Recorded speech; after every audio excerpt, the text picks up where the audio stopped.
A very good morning to you. I'm Bakar Sanov and you're watching A News. Here are the top stories. All 20 living Israeli hostages has been handed over to the Red Cross. Donald Trump warns of Tomahawk missile support for Ukraine if Putin doesn't stop hostilities. And the French Prime Minister's new cabinet is announced as budget pressure intensifies.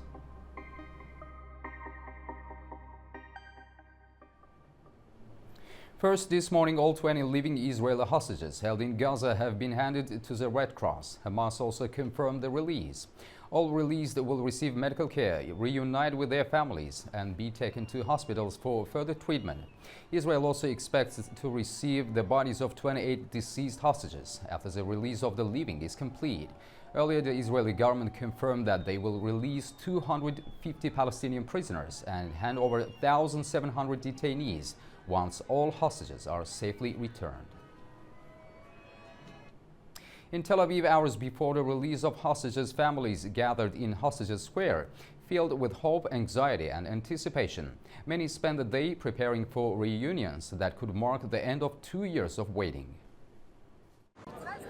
Crowds gathered in Tel Aviv's Hostages Square on Sunday, holding signs, candles and photos, waiting for what many hoped would be the last night of uncertainty. Families of the captives spoke of preparations, emotions, and the need for closure as a ceasefire and release deal drew near.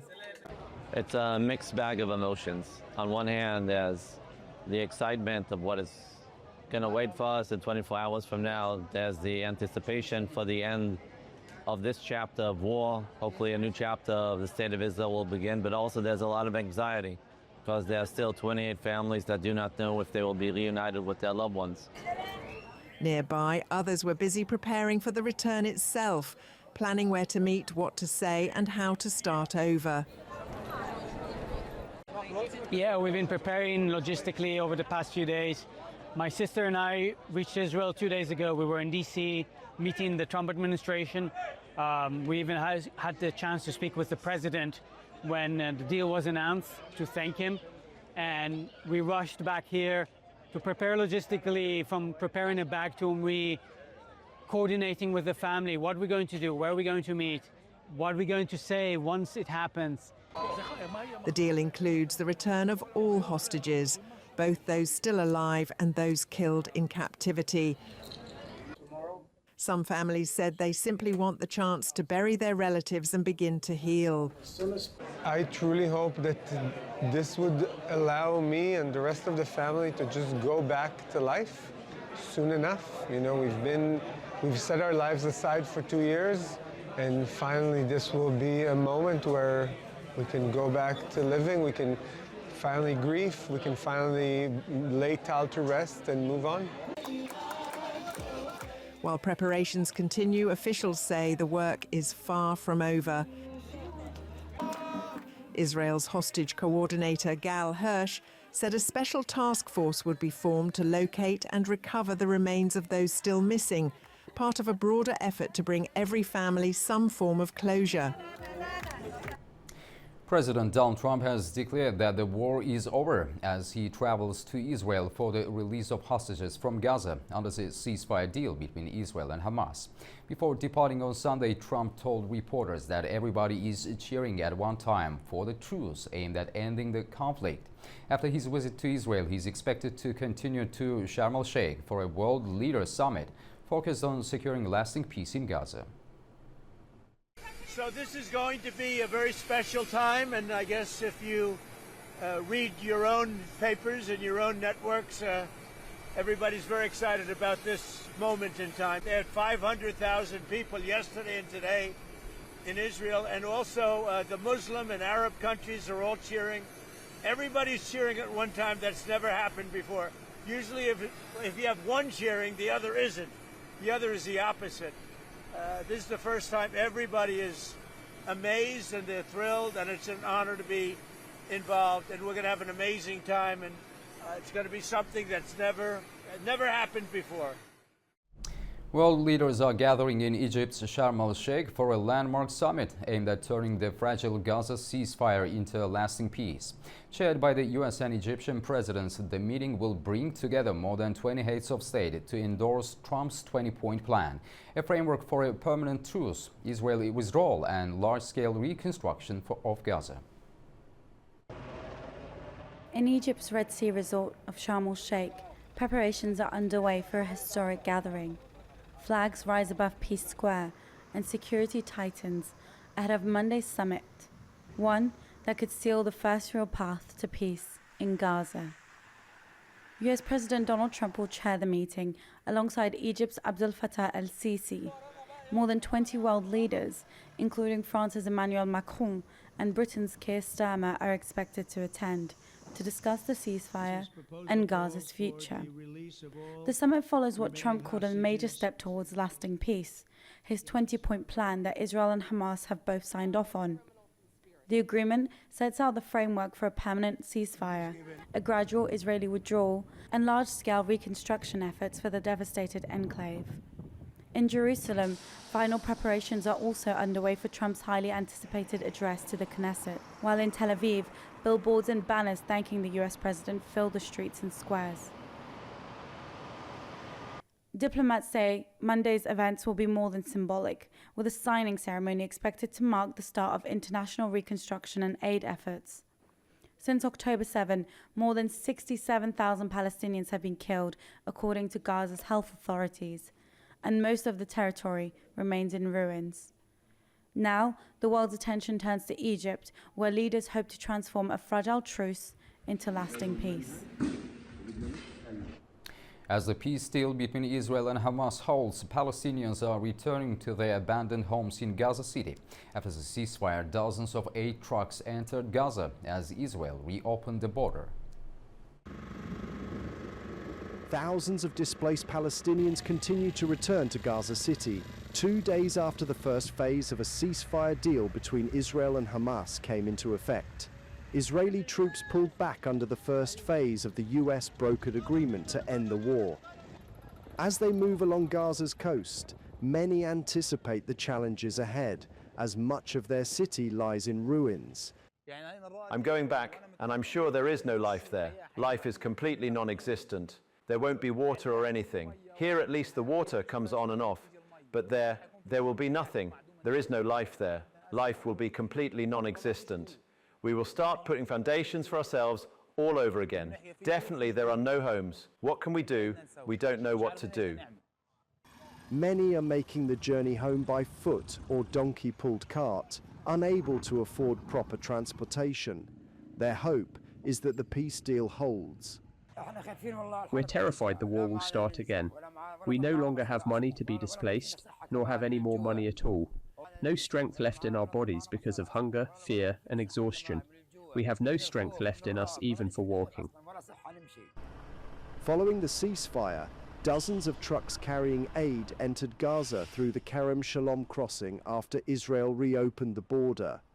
Under the agreement, humanitarian aid will be increased and allowed to move freely between northern and southern Gaza along the two main roads.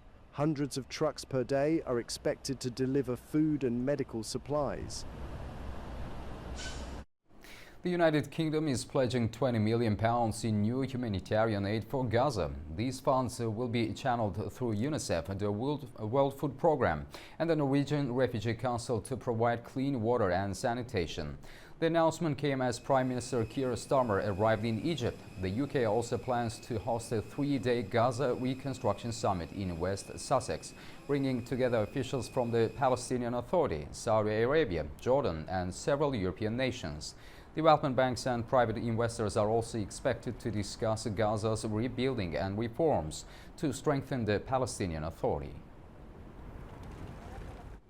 To other news now, President Donald Trump said that he may consider providing long-range Tomahawk missiles to Ukraine if Russian President Vladimir Putin fails to cease hostilities. Speaking to reporters aboard Air Force One en route to Israel, Trump said he had discussed Ukrainian President Volodymyr Zelensky's request for advanced weaponry, including Tomahawk missiles. France has a new government once again. Prime Minister Sébastien Lecornu has unveiled his second cabinet in just over a month as President Emmanuel Macron struggles to push through the 2026 budget and end weeks of political deadlock. But with Parliament deeply divided, the new team faces an immediate test. France's political turbulence has taken a new turn. Prime Minister Sébastien Lecornu has unveiled his second cabinet in just over a month, as President Emmanuel Macron struggles to pass the 2026 budget and restore stability. The Élysée Palace confirmed the lineup on Sunday, keeping most key ministers despite opposition demands for change. Finance Minister Roland Lescure, a close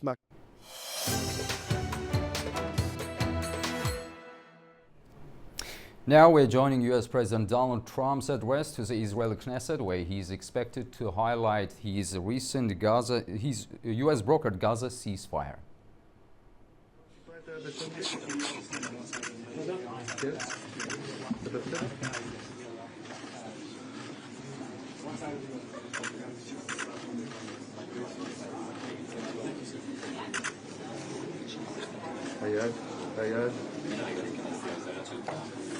Amen to that. We'll be here in the Danny, you okay? I'm perfect. You want to lift maybe? I'm good. You going to show it around? Yes, sir.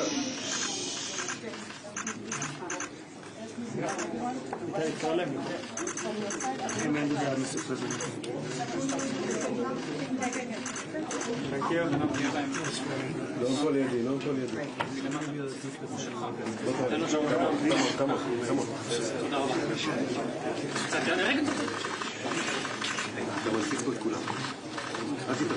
Thank you very much.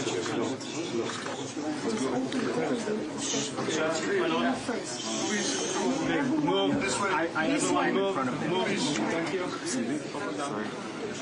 You're all good.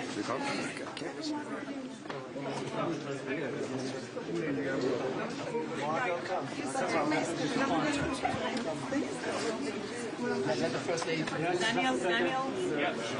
White House Council.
I met him.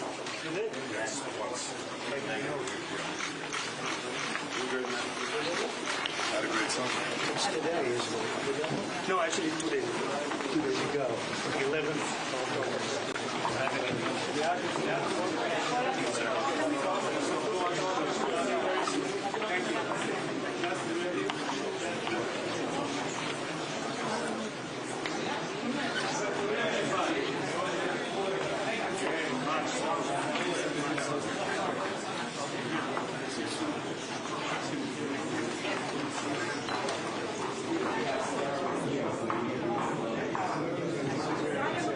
Thank you.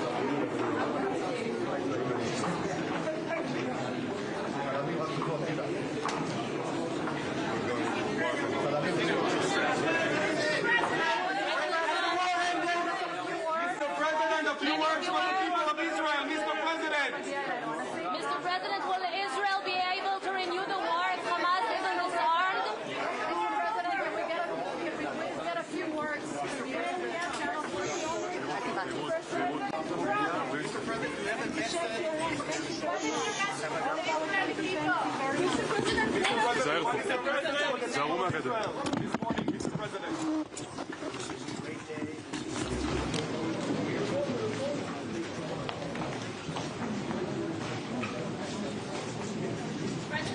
What would happen if Hamas does not comply with the... What would happen?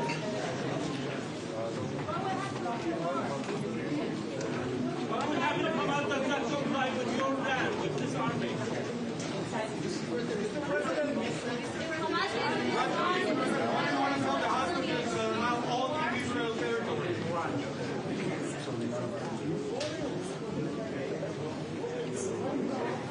Mr. President, do you have any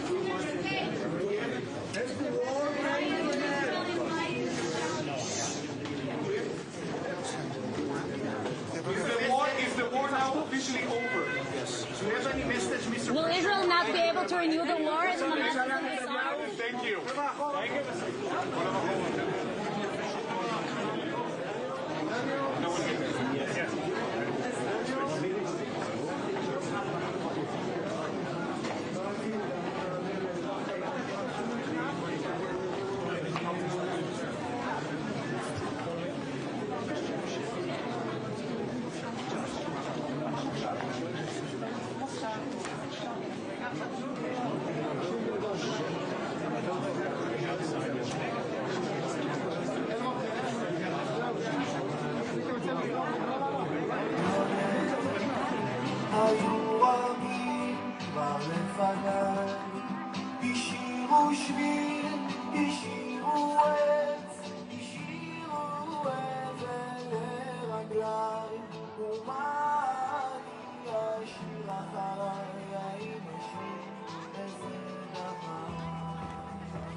Now to the region. Baku has become the center of the international legal community this week.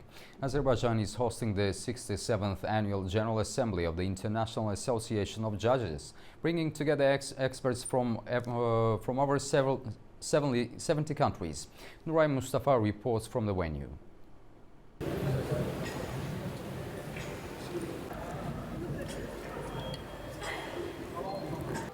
Reporting from Baku, where the Azerbaijani capital is this week at the very heart of the international legal community. From the 11th to the 17th of October 2025, Baku is hosting the 67th Annual General Assembly of the International Association of Judges. The association, established back in 1953, brings together judicial organizations from 93 countries with one clear purpose: to safeguard the independence of judges and promote the rule of law across the world. Today, the judiciary worldwide stands at historic crossroads, facing new and complex challenges. Our mission must adapt to changing realities, yet the values we defend remain timeless. As the world evolves faster than ever before, we must ensure that justice continues to preserve its true meaning in this new era. This year, nearly 300 participants from 71 nations have gathered here, including judges, legal experts, and representatives from international organizations. Over the coming days, they'll be discussing global justice, judicial reforms, and the sharing best practice from their own legal systems. As the host nation, Azerbaijan is also showcasing its judicial and legal framework to the international community. This year's AI meeting is shadowed with many problems judiciary are facing all over the world. The scenarios which we could imagine only in the literature and in the countries of low democracy history are happening before our eyes in states which were role model for many judiciaries in the world. The scenarios are rather simple and in many aspects the same. One of the key highlights of the assembly will be the election of the association's next president, right here in Baku. The decision to hold this year's gathering in Azerbaijan was made last year in Cape Town, South Africa, following a secret ballot among member countries. And now that decision has turned Baku into a global meeting point for justice and the rule of law. Nuray Mustafa reporting from Baku with cameraman Zohrab Shirinov for A News TV. The Afghanistan-Pakistan border has turned into a zone of uncertainty as Afghan families wait amid a tense military standoff. As both governments exchange accusations, refugees are calling for peace and an end to the violence that has closed the crossing. The Chaman border crossing between Pakistan and Afghanistan remained closed for a third day on Sunday. Hundreds of Afghan refugees are stranded as forces from both countries stay on high alert along the frontier. We are stranded here because of the war. People say there is fighting at the border. Children, women, and the elderly here with us are sick. There is no water or food. We don't have enough money to survive here for even a few days. They should resolve their issues through dialogue. In war, both countries lose. No one benefits. The closure followed intense fighting over the weekend. Each side blamed the other for starting the clashes. The crossing is one of the main trade routes between the two nations. We arrived here in the morning and the bombing started. What kind of Islam is this? We're trapped with no money, no way to leave. Is this what they call Muslim Brotherhood? Pakistan reported that 23 of its soldiers were killed, while the Taliban confirmed 9 casualties on its side. Islamabad asserted it had eliminated more than 200 Afghan Taliban and allied fighters, whereas Kabul maintained it had taken down 58 Pakistani troops. Tensions rose after Afghan forces struck several Pakistani border posts late Saturday, calling it a response to repeated airspace violations. Pakistan, meanwhile, claimed Afghanistan was harbouring militants behind deadly attacks. Earlier in the week, Kabul accused Islamabad of airstrikes in the capital and eastern regions. At the border, refugees face food and water shortages and plead for both sides to release the tension through dialogue. President of Azerbaijan Ilham Aliyev arrived in Egypt on Sunday to attend the Middle East Peace Summit. President Aliyev was welcomed by officials in Sharm el-Sheikh. The meeting aims to finalize an agreement to end the war in Gaza under a U.S.-brokered peace plan.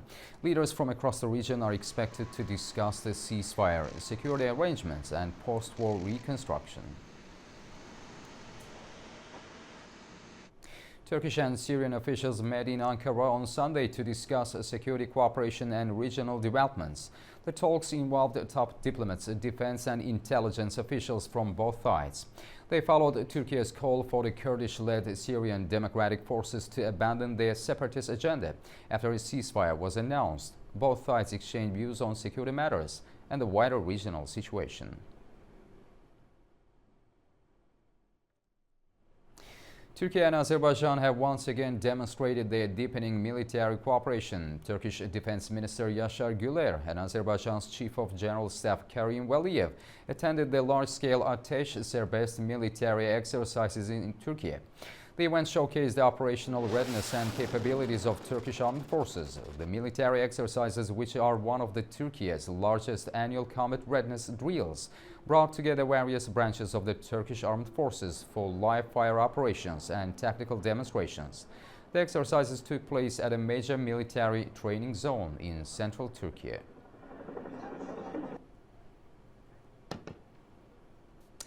Baku is preparing to host a meeting between Azerbaijan, Iran and Russia to develop the international North-South transport corridor. Deputy Prime Ministers from Azerbaijan and Russia, along with Iran's Minister of Roads, are expected to attend. The agenda includes easing customs procedures, improving truck transit, and advancing energy cooperation. The corridor aims to cut delivery times for goods moving between India, Russia, and Europe from 6 weeks to 3.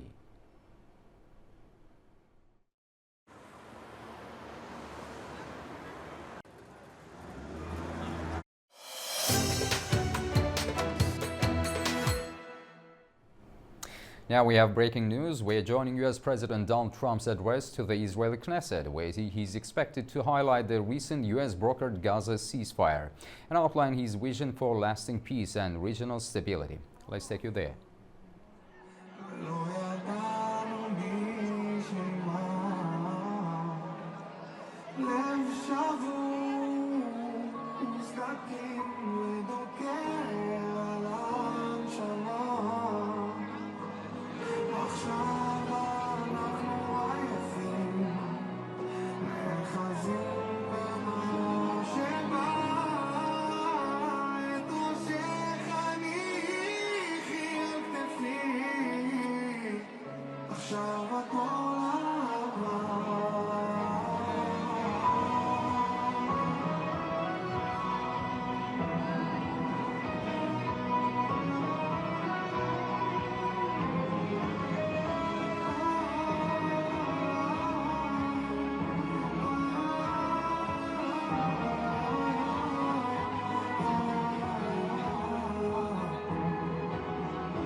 To help us analyze the significance of Donald Trump's visit to Israel, its impact on Israel's domestic politics, and what this could mean for the broader Middle East peace process, we're joined by Bekir İlham, Turkey Research Foundation from Ankara, Turkey. Bekir, thank you for joining us. Thanks for having me. Bekir, let's start with the symbolism of this visit. What does President Donald Trump's address to the Knesset represent at this stage of the conflict? Yeah, first of all, I should say that it's going to be a very symbolic visit and very symbolic speech amid the ongoing peace process between Hamas and Israel. And I think that Trump will probably talk about how he ensured the Israeli security, how he loves Israel. His style is like that, and then he will try to explain or put forward his vision for a Middle Eastern peace. I'm not talking about the realistic plan, but Trump's style is like that. And I don't think that Trump will talk about anything too much important. I think it's going to be a very symbolic speech, very symbolic visit. And of course, for sure, this visit will help Prime Minister Netanyahu to signal to its domestic audience that, hey, look, President Trump is behind me. The United States is still supporting me, and I think that it's going to help Prime Minister Netanyahu as well. The ceasefire Trump helped broker has held for 4 days now. How significant is this achievement in terms of U.S. diplomacy, and what challenges might threaten its durability? Yeah, for sure. Yeah, it's a historical deal, I would say. But still, like I said, there are some part of negotiations are still ongoing. But looking at the framework, looking at the idea, yes, I would say it's very historic, because at the end of the day, the humanitarian situation in Gaza will be end, and then hostages will be released, and so these mutual steps are important steps going forward. But in terms of durability, yes, for sure. Like many others, I have also my skepticism about it, because we know that, like many other ceasefires, this ceasefire is also subjected to some risk and some probabilities. But at this time, I would say there will be so there will be a task force, a task force from neighboring countries, including Turkey. And I think that, given the fact that this time, the deal includes such a task force, will be an important step for these agreements, to be sound and to be, workable. I would say, to be functioning, because at the end of the day, you have a third eye, you have third parties, and you have, some mediator countries on the ground. They will be on the ground, and so at this point, I would say. This will be a huge barrier for the parties to, violate the conditions, or the terms of the agreement in the future, I would say. But like I said, I'm also reserving my skepticism about it. But in the long run, I would say I'm optimistic about the durability of the deal this time. Okay, Israel is celebrating Trump as a hero, but critics say the deal leaves many underlying issues unresolved. What do you think are the key gaps that could still reignite the tensions?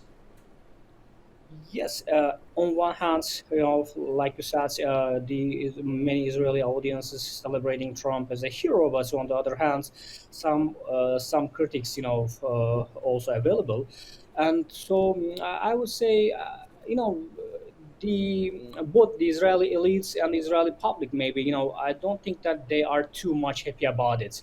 Yes, at the end of the day, they got their hostages, and they are probably happy about it. But in overall picture, I would say they are not happy about it, because looking at the war aims of Israel at the very beginning, after the after the October 7, Netanyahu, you know. Expressed in a public speech that, they are going to dismantle Hamas militarily, and they are going to bring their hostages back via military operations. But at the end of the day, yes, they got their hostages, but not by military operation, but by negotiations. And also, as many military experts say, the very military existence of Hamas is still there. Israel was not able to dismantle Hamas totally.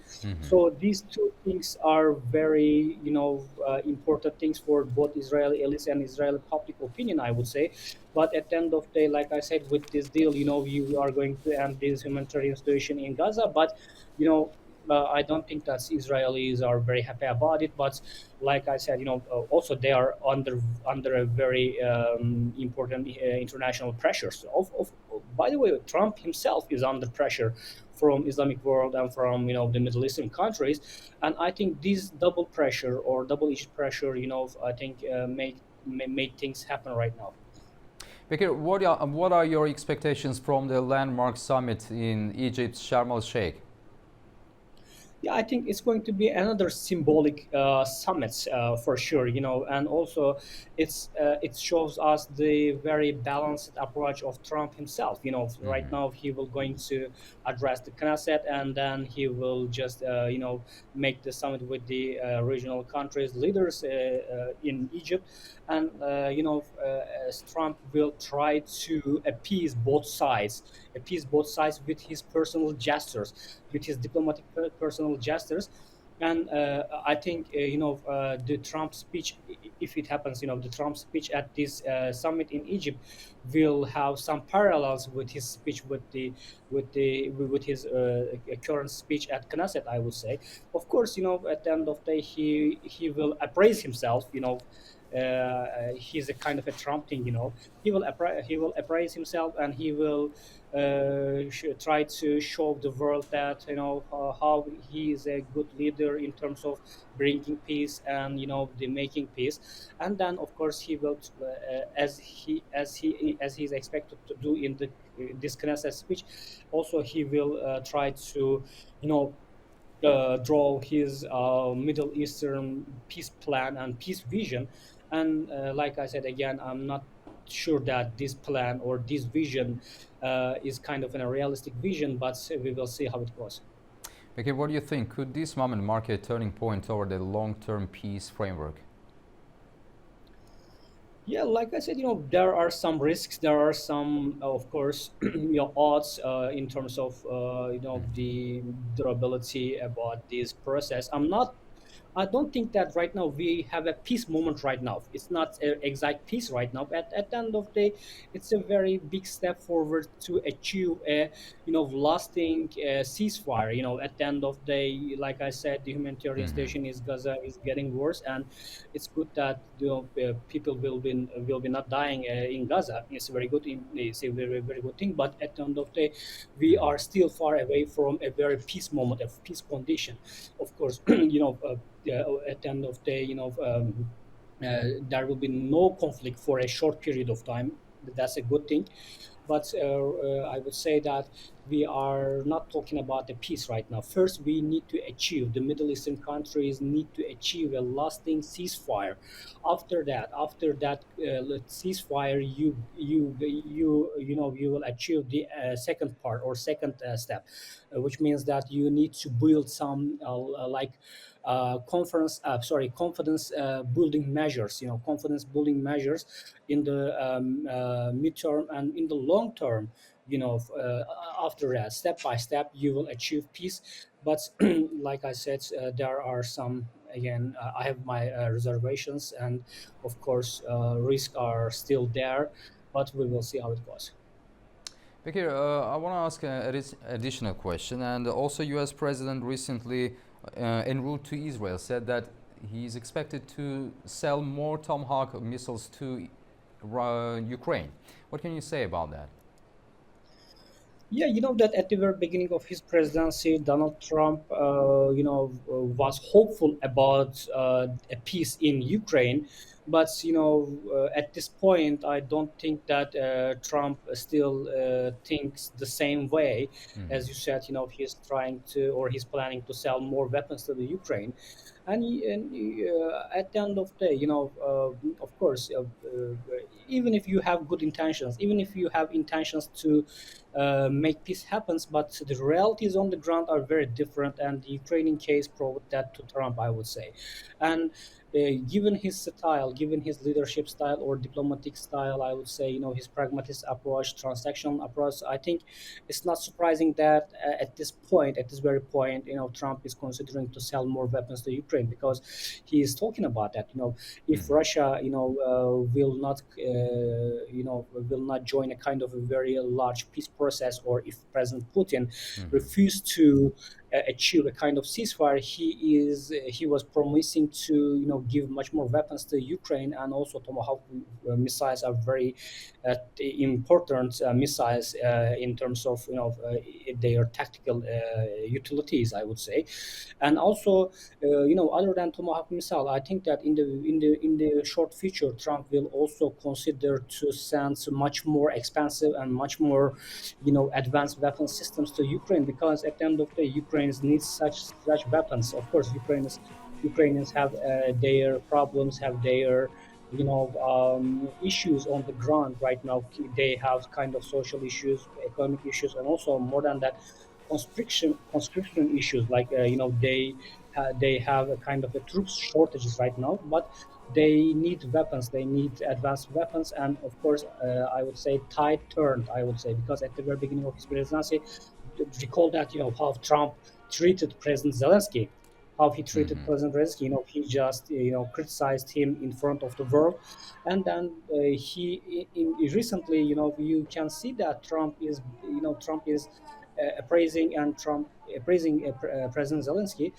But it's not surprising because I think that the Russian military establishment, political establishment, Russia, will not be easily forced to the peace table at this very time. I would say because it's a war of attrition at the end of the day.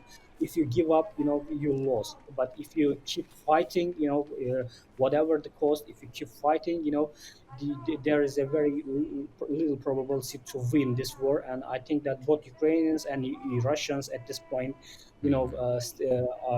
are putting their odds in this basket. I would say that they are going to, fight forward, and we will not, unfortunately, we will not be able to see a kind of peace or lasting ceasefire in Ukraine.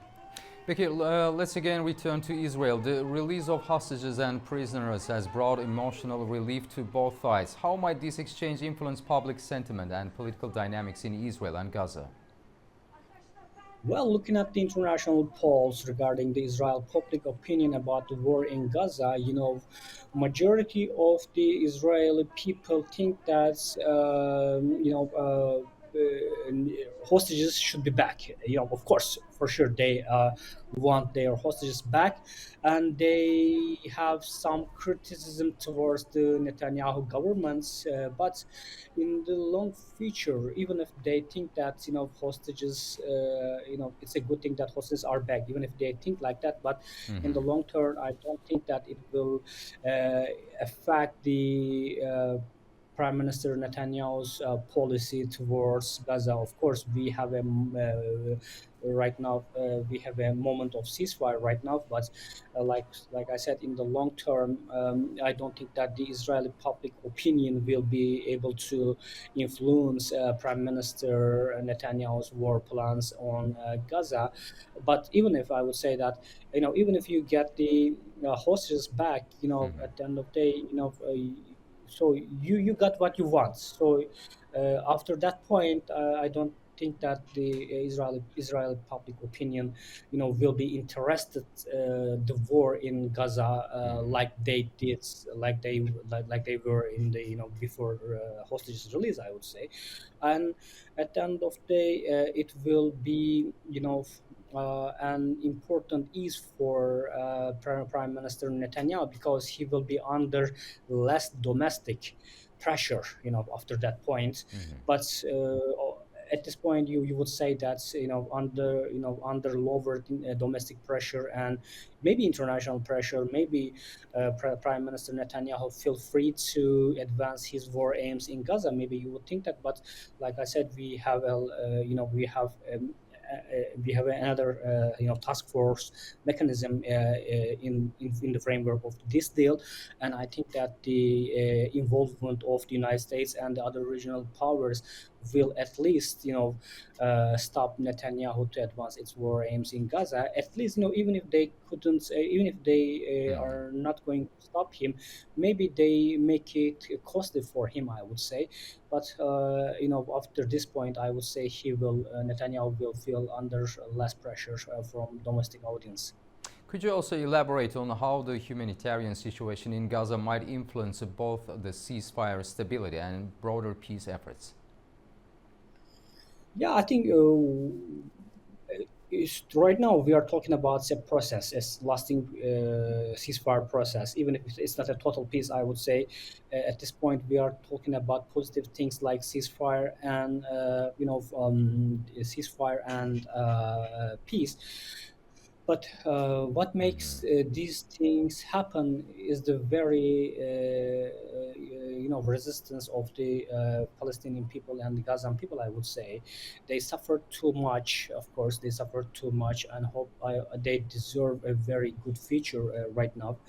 And of course, given the fact that they suffered too much, they received some international attention, some regional attention, both from all over the world, from the West, from the Islamic world, from the, Northeast, whatever you say. But this was an important factor for putting international pressure on both Trump himself and both Israel.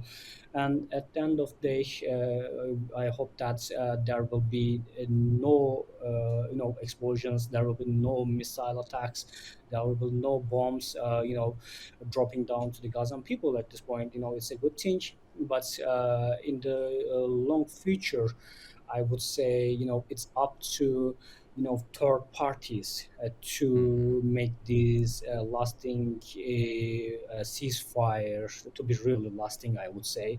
And that's why I think that it's very important for having such a task force involving, regional countries like Turkey itself.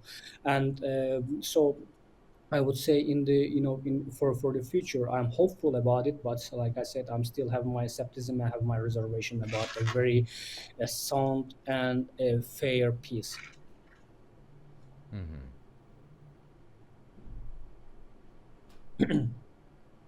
So, to what extent does the international community's response to this ceasefire influence the prospects for a lasting peace? Yes, so far we so far we have seen a little pressure from the international community, I would say. Of course, we have seen protests in the West. We have seen protests like in the United States campuses, university campuses, in the streets of Berlin, in the streets of London, I would say. Of course, in terms of public opinion, I would say there was kind of pressure, there was kind of objections regarding this war of Israel toward the Gazan people. But in terms of elites, I would say, especially looking at the Western elites, they were a little bit hesitant to put pressure on Israel. But it, it changed as well, I would say, especially after the October 7th, the approach of the Western elites, had not been the same, I would say, because the Western political leader received, such criticism, such objections, such protests from their very domestic opinion, from very domestic constitutions, and also and these kind of pressures also enforce them to do something to prevent this humanitarian situation in Gaza, I would say. And then we have seen such countries like the United Kingdom, Canada, France, they began to recognize the Palestinian state. It was a very important step for them, because given their historical record of supporting Israel, it was a very big step for them to recognize the Palestinian state. And I think these kind of recognition decisions, were beyond symbolic, because at the end of the day, these countries, tied themselves to a very two-state solution. And it's a very big, diplomatic maneuver, I would say. At the end of the day, you are tying yourself to an option, and you are excluding the one state option. It was very important. So we can see that change can happen. We can see that things can change. And in the future, I would say, I'm very big skeptic about the international community. But in the future, given the pressure from their domestic audience, given the pressure from their peers, I would say Western leaders and international community as well will, will be on this track, on the track of peace, I would say. And I think, this very dynamic, this very mechanism, I would say, will trigger them to stop further conflict and further instability in the region.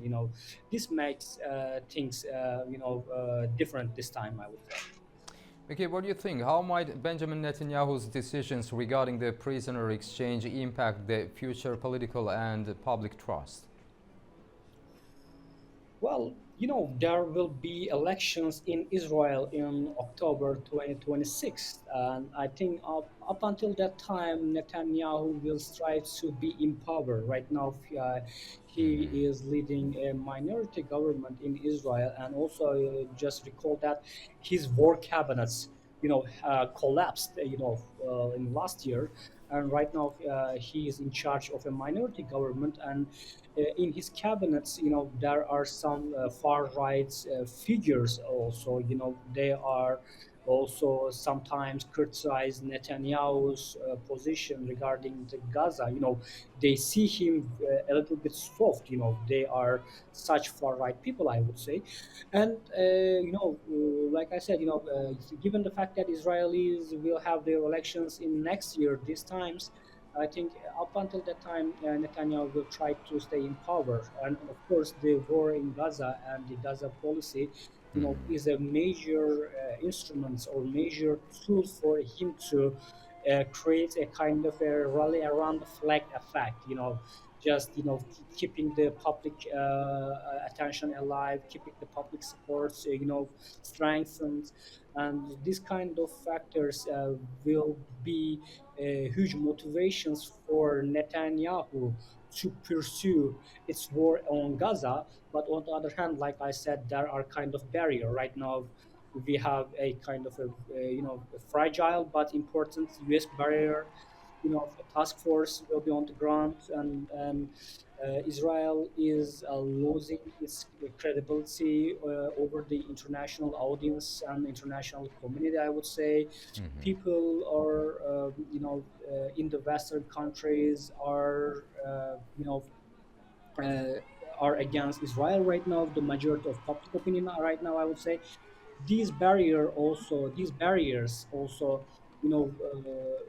huge barriers for Netanyahu to pursue his war on Gaza. But right now, I would say he will try to find opportunities, and he will try to find some kind of, loopholes in the agreement to at least keep his war vision alive, I would say, so that he can enter the election periods with a war on hands, and then via this war, using this war as a political tool to create a public support for him, I would say. So, but what are the risks for Netanyahu if the ceasefire collapses or if the conflict escalates again? Yeah, of course, there will be some risks, but I don't think that these risks will be huge, huge barriers for Netanyahu. Netanyahu is already accepting such risk, even if after October 7th, he is taking these risks. And what, these risks, so far has been neglected by Netanyahu himself. So far, like I said, he just received many criticisms from both domestic audience and international audience, but he tried to, resist to these reactions from the United States, from the Biden government, from the Trump governments, also from the international other leaders. But I don't think that this risk will be a huge or major factors for Netanyahu himself. We are not talking about another leaders, but for Netanyahu himself, these risks will be kind of neglected risks, I would say, and he will don't mind about it, because at the end of the day, he will know that the United States will support him, if not perfectly, but to a certain extent, the United States will support him. But with this United States support, he will know that he can, resist to other kind of reactions from domestic audience and international audience, I would say. Bekir, President Donald Trump is credited with helping to broker a ceasefire in this conflict. So, based on this success, do you think he has the capacity to, or approach to end other long-standing conflicts around the world? Yeah, President Trump chose himself as a peace president, and we know that, he has some motivations to get a Nobel Peace Prize, and right now for 2025 Nobel Peace Prize, of course, the prize, went to another nominee, but I think in the upcoming years he will try to get this prize. Yes, maybe it sounds like a joke, but at the end of the day, this is his micro motivation. This is his micro motivation, and he tries to sell these peace deals, these brokerings of peace deals as a very huge victories towards his domestic audience, towards Americans. He says that, hey, look, that presidents before me, they just went too many wars, they created endless wars, and now here I am, and I'm trying to stop all the wars. I'm trying to stop, all the conflicts around the world. I'm the peace president, and the conflicting or the combating parties around the world, respecting the United States, respecting me. I just rule the respect again, blah blah. These kind of stuff is very and primary motivations for Trump to involve in such a conflicts. Of course, on I would say in the Middle Eastern conflicts, in the other conflicts around the world, the United States has a little to zero interest to be involved. Actually, of course, the United States is a superpower, is a great power. It's very normal for them to involve such conflicts. But given the cost of non-involvement, I would say cost of non-involvement is too little for the United States. That's why the United States, I would say, has should have should be interested less in such conflicts. But Trump doesn't think this way. Trump thinks that he can achieve easy victories or easy peace deals for these conflicts, and then he can sell these peace deals as a big victories towards his domestic audience, I would say. Okay, let's again return to Sharm el-Sheikh. What is the significance of Egypt hosting this summit in the context of Middle East diplomacy, and how does it influence the dynamics between Israel, Palestine, and other regional actors? Yeah, in terms of dynamics, I will say that you have many leaders from the Middle East, and then you have the U.S. presidents. They are coming together for a summit.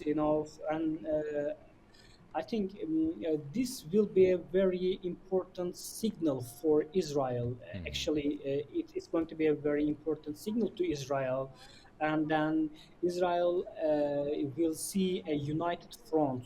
Of course, it's not a solid and perfect front right now, even if we cannot talking about a political power block, but it's a front, at least I would say.